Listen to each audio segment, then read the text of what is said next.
I don't typically use this camera. I need to get some lens cleaner for it because that lens is super dirty though. Like, oh god, I can't see it anymore. Okay, so welcome to the introduction to the behind the scenes making of, whatever you would want to call it, of Yin and Yang Season 4. Now, this video is pretty much just going to be discussing the type of content that you're going to be seeing from the behind the scenes,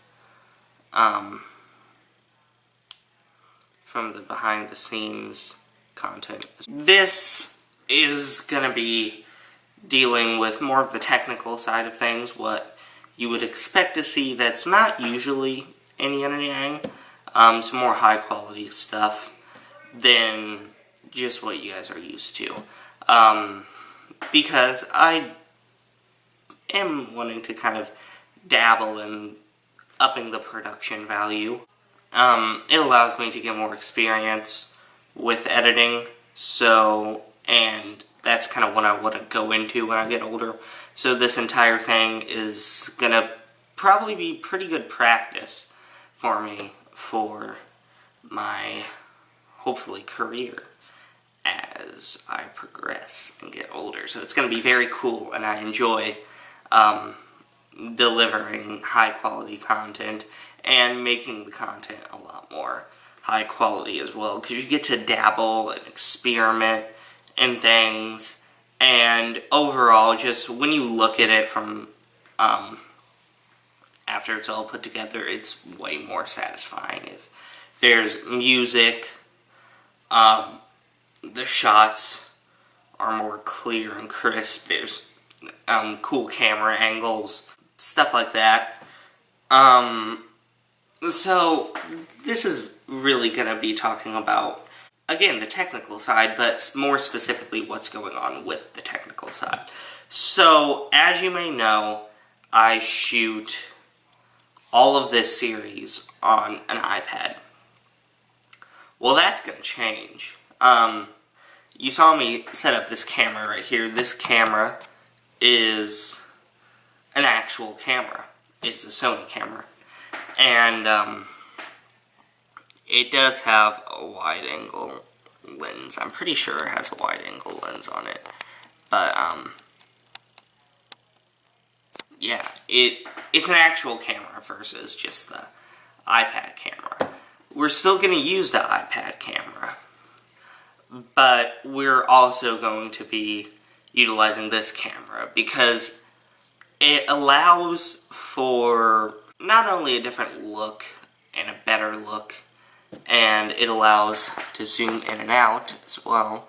With the iPad camera, there's no way to zoom in and out, but with this one, you can zoom in and keep zooming and zooming and zooming and zooming and zooming until it's maximum, and then you can zoom out. Keep going and going, and you get the picture. So, it also has a grid on it. Now, you can't see this, but that there is a setting that you can go to where it shows a grid along this part. 2 lines going this way, and then 2 lines going this way. And they allow you to center your shots a lot more. So my head right now should be perfectly centered with the shot. So it allows for more symmetrical shots, and you can just, it makes it look overall more professional. What we'll do, we shoot stuff on this camera, and this camera has an SD card, which is what the adapter is for. I don't know if you can see that, but that's what the adapter is for. Okay, it's in focus again. So we're going to take those videos that we shoot on here and import them through the SD card onto the computer, the desktop right here. So we're going to import those to the desktop. Then, from there, we have to take those videos and upload them to YouTube as unlisted videos. So I've been uploading actually quite a lot of content to YouTube. It's just that you can't see it because it's all unlisted. So we're going to take those videos, the unlisted videos, and download them to the iPad through the Documents app. Alright? So then, we download the videos, put the filter on them, cut them down, and edit them through iMovie. Same thing with ending credits. This, we're going to have actual ending credits for. Longer ending credits.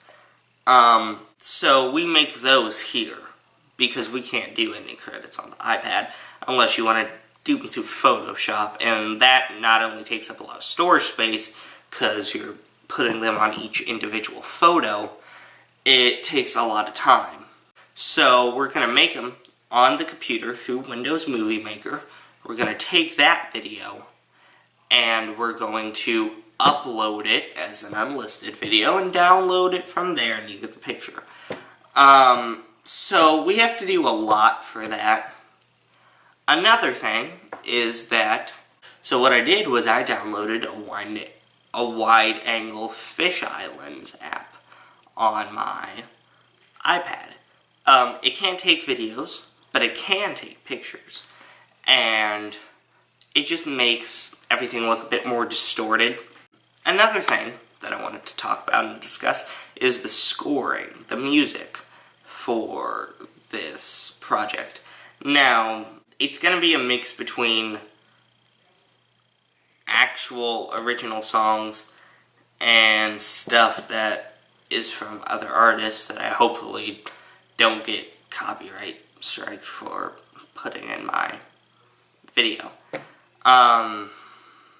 If you watch tomorrow's video, which is a clip from the behind the scenes, you will actually see me downloading a song from another artist that will be used for the video. And I had a bit of trouble with that, so you get to see me kind of get frustrated over the fact that technology wasn't working out. So, here's the iPad. Now, I'll show you the fisheye app. So here you can see what the entire fisheye thing looks like. So that'll be cool. I'll go into more detail about that. It's really nothing too special though. It's a lens app. Yeah. For the technical side of things, we are getting, I do want to get an actual green screen, or at least a makeshift one, until time comes around, because I may get a green screen as a present or something. Maybe, I don't know. So that'll be cool. But I do want to get, like, at least a green blanket or something, so that way we don't have to use the makeshift green screen back there, which is awful. It's a bunch of green construction paper held together by painter's tape, and I really don't like it. Because the app is kind of touchy, and it's not the most well-structured thing in the world, so it messes up a ton. But if we just get like a green blanket, which we don't have, so I'll have to go out and buy, then we can make that. Another issue is props.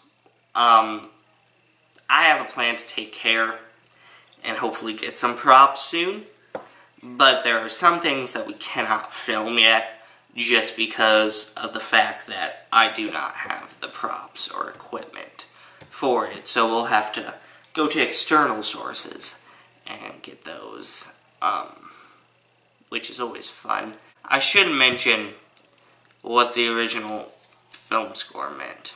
Songs composed by me with some drum loops and just overall loops in general. Because I did play around with some of the loops. I really want to get past the stage of having to use GarageBand. I think I'll go with other computer programs, if I'm able to. Kind of trying to go for atmospheric. And then they also have the loops, which are cool. Some drum loops, because I can't work drums. So that's about it for the technical side of what to expect. So yeah, there is a sneak peek out now of the new episode that should be out next week, maybe, hopefully. There's still a lot of stuff to go into it, like all that I mentioned, and also locations. Stuff's gotta get moved around, and there's gonna have to be rigs set up to film some shots.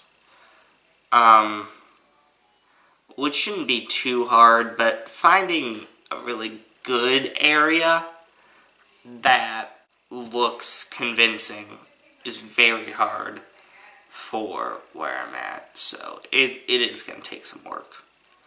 But overall, I think the finished product will be worth it. That's really why I'm doing this, is because the finished product always is the best thing to look at.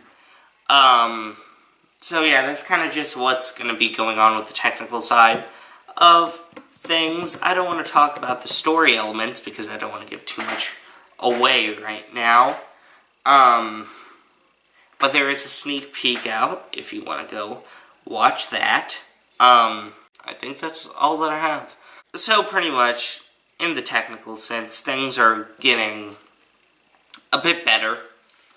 Things are hopefully going to be a little more high quality for the sake of better viewing experience. Okay, that's it.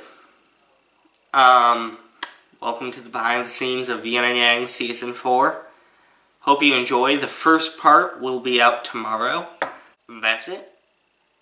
I'll see you tomorrow for the first section of Behind the Scenes of Yin and Yang Season 4. Bye.